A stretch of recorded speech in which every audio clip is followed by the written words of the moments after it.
வணக்கம். ஜூலை 8ஆம் தேதி இன்னைக்கான 2வது பதிவு.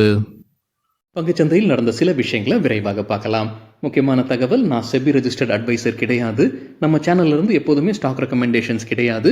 யூடியூப் சேனல் மட்டும் இல்லைங்க, மற்ற சோஷியல் மீடியா பிளாட்ஃபார்மான இன்ஸ்டாகிராம், வாட்ஸ்அப், டெலிகிராம்ல இருந்து கூட நாம ஸ்டாக் ரெக்கமெண்டேஷன்ஸ் வழங்குவதில்லை. மேலும் பணத்தை வாங்கிட்டு எந்த சேவையும் வழங்குவது இல்லை. பல போலியான குரூப் இயங்கிட்டு இருக்கு. தயவு செய்து ஜாகிரதையாக இருங்க. இந்த வீடியோவில் காட்டக்கூடிய அனைத்து கம்பெனிகளும் வெறும் இன்ஃபர்மேஷனல் பர்பஸ்க்காக மட்டுமே முதலீடு செய்யுங்கன்னு சொல்கிற வீடியோ கிடையாது. எந்த ஒரு முதலீட்லையும் ரிஸ்க் இருக்கும். ரிஸ்க் புரியாமல் இன்வெஸ்ட் செய்யாதீங்க. ரிஸ்க் புரியலன்னா தயவு செய்து இன்வெஸ்ட்மெண்ட்டை தவிர்த்துருங்க. நம்ம ருபி டிரைவர் சேனலை ஆதரிக்கிற அனைத்து நல்ல உள்ளங்களுக்கும் நன்றி. இன்றைக்கி நம்ம மார்க்கெட் ஓப்பன் ஆகிறதுக்கு முன்னாடி உலக மார்க்கெட்ஸ் எப்படி இருந்ததுன்னு பார்க்கும்போது, வெள்ளிக்கிழமை யூஎஸ் மார்க்கெட்ஸ் க்ரீனில் தான் க்ளோஸ் ஆகியிருந்தது. பெரும்பாலான யூரோப்பியன் மார்க்கெட்ஸ் ரெட்டில் க்ளோஸ் ஆகியிருந்தது. இன்றைக்கி நம்ம மார்க்கெட் ஓப்பன் ஆகிறதுக்கு முன்னாடி ஏஷியன் மார்க்கெட்ஸ் எப்படி இருந்ததுன்னு பார்க்கும்போது பெரும்பாலும் ரெட்டில் தான் ட்ரேட் ஆகிட்டு இருந்தது. குறிப்பாக கிஃப்ட் நிஃப்டி ஃப்ளாட்டாக ட்ரேட் ஆகிட்டு இருந்தது. நம்ம மார்க்கெட் ஓப்பன் ஆகிறதுக்கு முன்னாடி எடுத்த ஸ்க்ரீன்ஷாட் இது.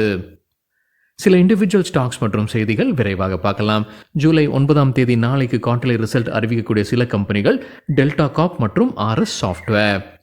ஆயுஷ்மான் பாரத் காப்பீட்டு திட்டத்தை அரசு விரிவாக்கம் செய்வதற்கான வாய்ப்பு இருக்குன்னு மணி கண்ட்ரோலில் சொல்லியிருக்கிறாங்க.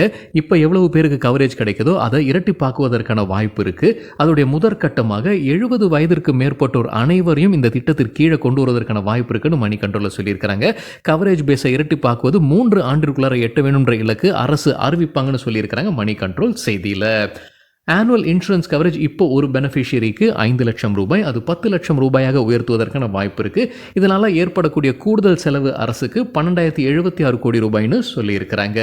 பட்ஜெட் 2024 இன்ட்ரிம் பட்ஜெட் 2024 7,200 கோடி ரூபாய் நிதி இந்த திட்டத்திற்கு ஒதுக்கி இருந்திருக்கிறாங்க.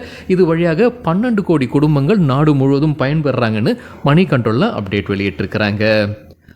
அதானி கிரீன் குறித்து மணி கண்ட்ரோல்லேருந்து கிடைத்த தகவல், அவங்க முதலீடு செய்கிறாங்க. குஜராத்தில் $9 பில்லியன் முதற்கட்டமாக அவங்க முதலீடு செய்கிறாங்க அவங்களுடைய கிரீன் ஹைட்ரஜன் பிஸ்னஸ்க்காக.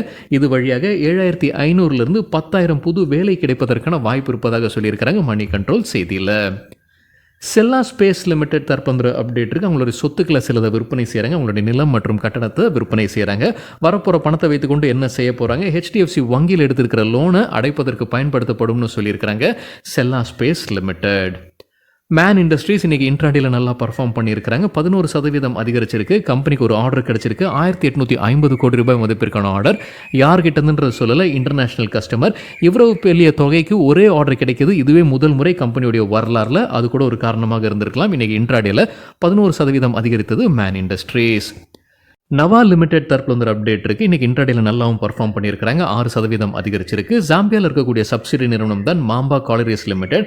அவங்களுக்கு 2 பெரிய எக்ஸ்ப்ளோரேஷன் லைசன்ஸ் கிடைச்சிருக்குன்னு சொல்லியிருக்கிறாங்க. நவா லிமிடெட் 4 ஆண்டிற்கான லைசன்ஸ் இது.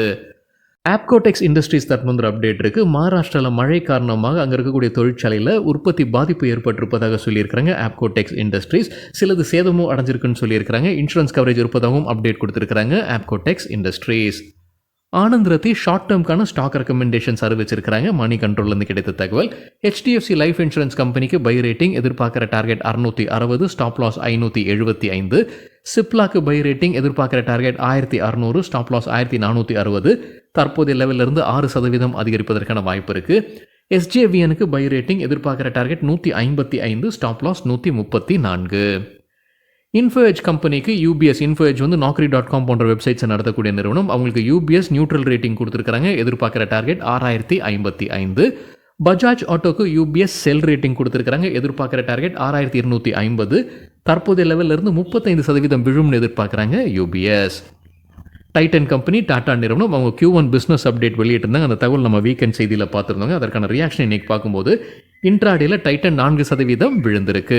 டைட்டனுக்கு JP Morgan இப்போ டவுன்கிரேட் பண்ணியிருக்காங்க ரேட்டிங். இந்த Q1 பிஸ்னஸ் அப்டேட்டுக்கு பிறகு தான் இந்த நடவடிக்கை எடுத்திருக்கிறாங்க JP Morgan.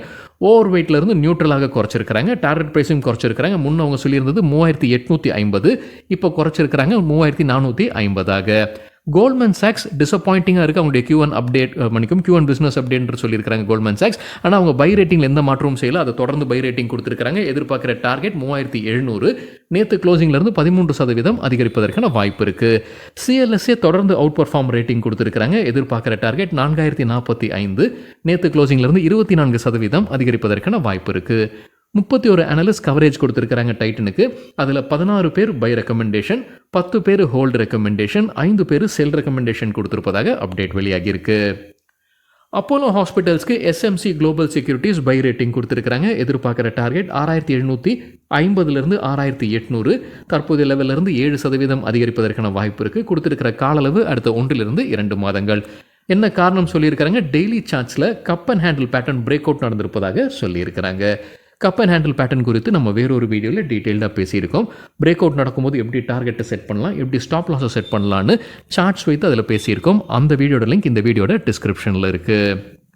Nestle India dividend அறிவிச்சிருக்கிறாங்க. ஒரு ஷேருக்கு ₹2.75. அதற்குரிய ரெக்கார்ட் டேட் ஜூலை 16. IRFC குறித்து CNBC TV 18 கிடைத்த தகவல். இன்றைக்கி இன்ட்ராடேல நல்லா பர்ஃபார்ம் பண்ணியிருக்கிறாங்க. 9% அதிகரிச்சிருக்கு. தொடர்ச்சியாக கடந்த 5 நாட்களாக க்ரீனில் ட்ரேட் ஆகிட்டு இருக்கு IRFC, Indian railway finance corporation. சரிங்க, இதுதான் சில விஷயங்கள் என்னுடைய பார்வைக்கு எட்டியது. நன்றி, வணக்கம்.